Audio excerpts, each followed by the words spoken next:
Hello everybody, welcome back to my channel. Today I have a Halloween craft for you, a vintage inspired Halloween craft. So I bought these little things on Amazon, these little boxes, little cardboard paper boxes. I thought they were a lot bigger than what they actually are. So we're making like little mini Halloween like noisemaker shakers, which is fine. I think will be cute. If you want to make bigger ones, make sure you read the dimensions of these and get bigger ones. But with that, let's go ahead and get into the craft. So the first thing we're going to do is take our lid here and we're going to draw a picture on the front, a face. I'm mainly just going to do faces as I am more inspired by the whole vintage noisemakers, so stuff like this. But you can do whatever you want, whatever picture or design you would like your noisemaker to be. I would not recommend using a Sharpie. I would recommend using a pencil to draw your design so you can erase it if there's mistakes, but I, for the life of me, could not find a pencil. I did use a light brown marker for my other ones, but I couldn't even find that trying to show you the example, so I'm using a black Sharpie. It ends up being fine. You're going to paint over it anyways, but, you know, just so you can have a nice design and not a bunch of permanent lines. So I am making a little ghost here, and we'll just go ahead and speed this up.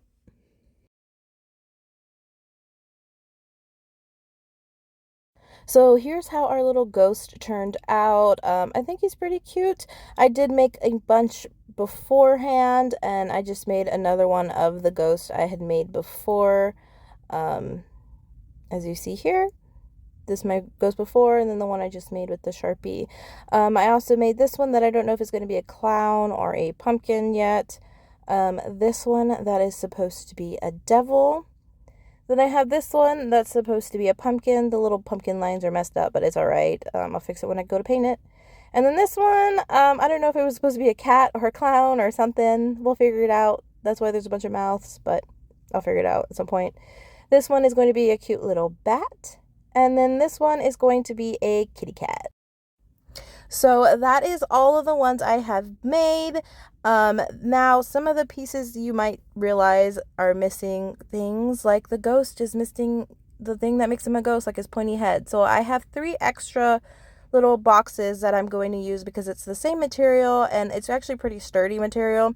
So I'm just drawing on my extra pieces on the extra boxes and just cutting them out, and I will eventually glue them on there. Like, see, that's our little ghost. He needs to have his little ghost head. I'm making the ears for the cat. Then I'm making the little sprig thing for the pumpkin, and then the devil horns for the devil. And I'm just using a bunch of scrap pieces from the ghost I made. So the devil horns, and then this one I couldn't figure out quite what I wanted yet. Clown hat, or if it was going to be a pumpkin, so I put it to the side. And then I'm making the bat wings for our bat, and I'm taking the whole round, the actual box part of our little box to make the wings, pulling them kind of flat, drawing some rough wings, cutting them out. Doesn't matter, they don't have to be perfect. They're cute little wings. And then I use the other one as a guide to cut the other one out because my drawings are crazy on both, or different.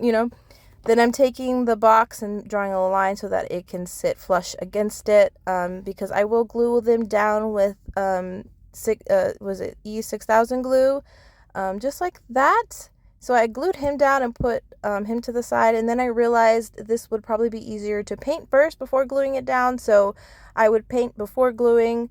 And I have white E6000 glue, which I need to just go by my clear one, but it's okay because I ended up painting over the white anyways, to cover it. So here is our little bat I'm painting. I put the paint on, paper towel. I don't recommend because then it seeps right through and gets on your counter. I was just being lazy and didn't want to go get my paint palette. But we're painting our little bat here, just a little speed painting. Painted some of the details on there first, and then because he's black, he's kind of hard to see. So then I go in with a white paint marker to do the little extra details on his wings and his eyes, eyebrows, just to stand out from the black. And I'm just kind of going back and forth between all of the different characters. So like when one thing dries, I put it to the side, do another thing. Like the pumpkin, I painted orange, and then I moved on to the ghost, and then the pumpkin was dry, so I did its mouth. Now moving on to the devil. Now letting the devil dry, I'm going back to the pumpkin, doing the pumpkin's features with a black paint marker and some paint. So it's a lot of back and forth and just letting layers dry. I will say the ghost, my white paint was old and gross and clumpy and would not paint for the life of me. So I had to use the paint marker to paint the entire ghost. And that is so not ideal because it was super streaky. But, you know, you do what you got to do. It came out okay. It could have been better. Yeah, but it's fine. I think it's a cute little thing. The cat, because I paint the cat all black. I didn't want to do white marker like I did for the bat, so I just went in with the black paint pen, and it actually shows up on the black because it's two different types of like texture. The paint is more like matte and the marker is shiny, and so you're able to see the marker on the black paint. So I guess that's a cute little, not a cute little, but a nice little tip to know. Now that they're all painted, we're moving on to our handle. I have these dowel rods. They are super long and too long for these little things. And so I have this little Dremel here with me that has like an attachment that has like a little saw blade. So I'm going to use that little saw blade. Got to change it out, but I'm going to use a little saw blade to cut them in half so that they're a good length. So I just try to guesstimate the middle, and I just spin the rod and just kind of cut around the rod. Not cutting, try to cut all the way through, just spinning it and cutting it on the sides and trying to get them all even because you measure them if you want them to be perfect. I'm a very kind of wing it person, so once they're all the way put around, you can just snap them in half real easy. And then I'm taking this, it's a leather poker I have, but any sharp pointy thing will do. I'm poking at a hole at the bottom so we can stick our dowel rod in for our handle. I tried to see if that was big enough. It wasn't, so I ended up using the scissors to make a bigger hole. The hole's not super neat, but it'll be fine. Once you glue it in there, like I would suggest clear glue so you can glue on the outside too, and then you can maybe put some ribbon there to cover it. But I ended up just putting glue on the inside. So I'm taking my E6000 glue here, and I glue the top and then don't glue the bottom like I just did there. I wasn't thinking, but glue the top of the wooden stick, push it all the way up so it sticks to the top of your box, and then go and put glue at the bottom or else you're just have glue hanging out in the middle, and that's not ideal. And now I'm gonna go ahead and take my poker and poke holes in all of my little boxes, stick the dowel rod in and glue it in, and then set them to the side to dry.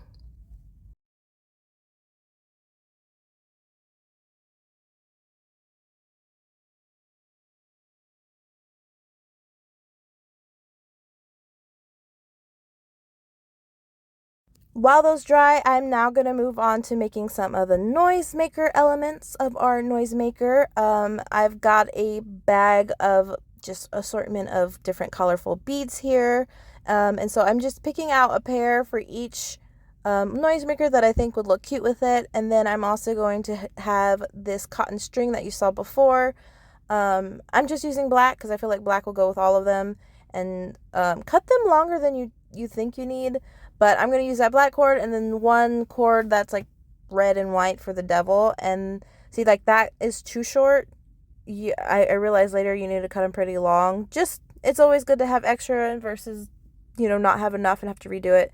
And so here I'm just taking it and just knotting it. And I'm knotting it about 3 times. So just one knot, put the bead in, 1 knot, 2 knots. And then I'm pulling it super tight to make sure it's secure. And then I'm going ahead and doing 1 more knot, if I can get it, and pulling it super tight. And that is our noisemaker element. You'll cut off that little extra, but I do that later. And so now I'm just doing it to all of my beads for all of my noisemakers, just tying a knot and a bead at the end of every string. As you see, my string gets longer and longer as it goes because I realized they kind of need to be a little long. Now, once I've made all of my noisemaker beads, I'm putting holes on the side of each of my noisemakers, just like I did for the hole to put the dowel rod in. I'm making holes on the side to string in our string. This one I did a little weird. I don't recommend doing it this way, but I put it in and like tied it around the wooden dowel rod, and then glued it there.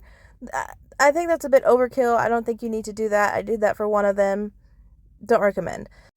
This one, the little bat, however, cannot have little things on the side because I can't really twist it side to side because the wings are in the way. So he is just going to be a rattle. And so I'm just going to take a handful of those colorful beads and just throw them inside. and then you end up gluing your lid shut, and you have a rattle. He's the only one that's not going to have little beads on the side and is just a rattle, but he's fine. I like how he turned out. He's probably one of my favorites. Okay, so now the way I do recommend doing the little beads on the side is just kind of pull it all the way through and tie like a double knot, triple knot, however big you think the knot needs to be so it doesn't go all the way through the hole you made. And you just kind of measure where you tie the knot. They're not completely even, but I think it gives a character. Some of them are really off and not even. Some of them are actually pretty close, but I think it gives it character. So once you got all that done, you can glue it on if you just want it to be one that you twist and it bangs. I only made one that was empty, and then I decided to make the rest once the glue on the inside dried. I put beads in all of them, so you can either have it as a rattle and just shake it, or you can twist it like one of those little drum things. I don't know what they're called. So yeah, now you see I'm filling up the lid so I can have the beads ready to go. But that's pretty much it. So there are my beads ready to go. Once the glue dries on the inside where the dowel rod is, I'll just throw them in there and then glue the thing shut. But now I'm just going to poke holes, put on our little drum beads. Then, like I said, let the things dry, put them up. And then that's it. There's string on the side there. I ended up not filming putting the string on because I was indecisive about it. But you can take some fancy string or tulle or whatever to make your characters look cute. I end up putting some ribbon on some of them, like this little clown here. I took that fancy white ribbon and tied it a little bow so he has a bow tie. But that's pretty much it. So here is our final reveal.